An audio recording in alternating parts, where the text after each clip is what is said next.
السلام علیکم۔ آج بات کریں گے کہ ہم نیند میں خراٹے کیوں مارتے ہیں۔ یہ اس وقت ہوتا ہے جب ہمارے ناک یا منہ میں ہوا کا راستہ تنگ ہو جاتا ہے۔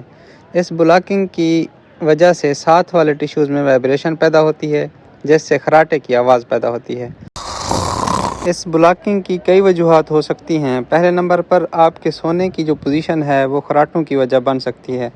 اگر آپ بالکل سیدھا سپائن پوزیشن میں سو رہے ہیں تو زبان اور ساتھ والے ٹیشو گریویٹی کی وجہ سے نیچے والے ہوا کے راستے کو بلاک کر دیتے ہیں، جس کی وجہ سے خراٹوں کی آواز پیدا ہوتی ہے۔ دوسرے نمبر پہ ہے موٹاپا۔ موٹاپا کی وجہ سے ٹیشوز کا سائز زیادہ ہو جاتا ہے، جس سے ہوا کا راستہ تنگ ہو جاتا ہے اور خراٹوں کی آواز پیدا ہوتی ہے۔ تیسرے نمبر پر الکوہل یا غنودگی والی ادویات ہمارے گلے کے مسلز کو زیادہ ریلیکس کر دیتے ہیں، جس کی وجہ سے وہ آسانی سے وائبریٹ کر سکتے ہیں اور اس سے خراٹوں کی آواز پیدا ہوتی ہے۔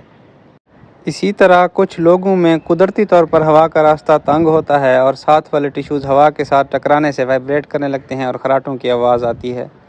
خراٹوں کی ایک اور وجہ ناک کا انفیکشن بھی ہو سکتا ہے۔ انفیکشن کی وجہ سے ہوا کا راستہ تنگ ہو جاتا ہے، جس کی وجہ سے خراٹوں کی آواز پیدا ہوتی ہے۔ شکریہ۔